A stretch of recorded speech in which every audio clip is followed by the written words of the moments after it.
Კომპანია მეტას ისტორიული სასამართლო პროცესი მიმდინარე კვირას დაიწყო. კომპანია მეტას ადანაშაულებენ ანტიმონოპოლიური კანონის დარღვევის გამო და პირველად ამ საქმესთან დაკავშირებით სასამართლოს წინაშე წარსდგა კომპანია მეტას აღმასრულებელი დირექტორი მარკ ცუკერბერგი და ის შეეცადა რომ დაეცვა თავისი კომპანია. თუ კომპანია მეტა დამარცხდება ამ საქმეში, მას შესაძლოა მოუწიოს თავისი რესურსების, სერვისების, ინსტაგრამისა და WhatsApp-ის გაყიდვა.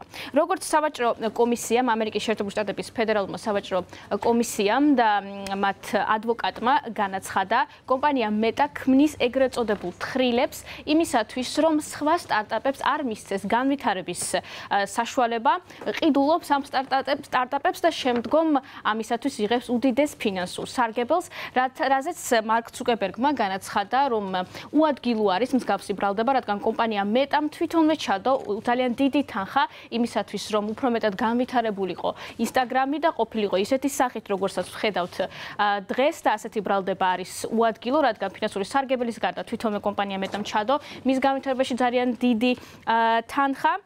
ასევე სხვადასხვა ელექტრონული წერილებით, რომელიც უგზავნიდა მარკ ცუკერბერგი დირექტორთა საბჭოს, განიხილეს სასამართლო პროცესზე. ამ წერილების მიხედვით გამოჩნდა, რომ ჯერ კიდევ 2018 წელს მარკ ცუკერბერგი განიხილავდა ინსტაგრამისა და WhatsApp-ის გამოყოფას ეგრეთ წოდებული აპლიკაციების ოჯახიდან, რომელიც აქვს გააჩნია კომპანია მეტას, რადგან მაშინ ფიქრობდა, რომ ინსტაგრამი და WhatsApp-ი შესაძლოა საზიანო ყოფილიყო Facebook-ისთვის, მაშინ როდესაც ტექნოლოგიური კომპანია ძალიან იზრდება. თუმცა ეს ასე არ მოხდა, რადგან ხედავთ, რომ ინსტაგრამი და WhatsApp-ი ჯერ კიდევ ეკუთვნის კომპანია მეტას. ასევე სხვადასხვა წერილით გამოჩნდა ისიც, რომ მარკ ცუკერბერგი ძალიან ღელავდა იმასთან დაკავშირებით, რომ Facebook-ი კარგავდა პოპულარობას. კონკრეტულად კი აცხადებდა, რომ Facebook-ის ფუნქცია, Facebook-ის კამერა არ არის ისეთი კარგი, როგორც Instagram-ის ფოტოების გაცვლის ფუნქცია.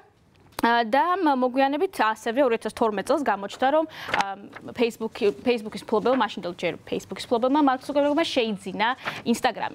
ასევე 2013 წელს კიდევ ერთი ელექტრონული წერილის მიხედვით გამოჩნდა, რომ მარკ ცუკერბერგი ღელავდა WhatsApp-ის პოპულარობასთან დაკავშირებითაც. ის ამბობდა, რომ შესაძლოა WhatsApp-ს წაეღო Instagram-ისა და Facebook-ის ფუნქციები და ამით გამარჯვებას მიეღწია ბაზარზე, რაზეც მარკ ცუკერბერგმა მოსამართლეს უპასუხა, რომ დამატებითი ანალიზის შემდგომ მან დაასკვნა, რომ ეს ასე არ მოხდებოდა და WhatsApp-ი ვერ გაიმარჯვებდა Facebook-ის და Instagram-ის წინააღმდეგ. მეტამ WhatsApp-ი 2014 წელს $19 მილიარდ შეიძინა. კომპანია მეტას პოზიცია ანტიმონოპოლიური კანონის დარღვევასთან დაკავშირებით არის ის, რომ ამჟამად ძალიან უადგილო არის დიდი ტექნოლოგიური კომპანიის წინააღმდეგ ასეთი საქმის წარმოება, მაშინ როდესაც კომპანია მეტა ძალიან დიდ სარგებელს აძლევს თვითონ ქვეყანას ამერიკის შეერთებულ შტატებს, მაშინ როდესაც ამჟამად მსოფლიოში მიმდინარეობს რბოლა ხელოვნური ინტელექტის.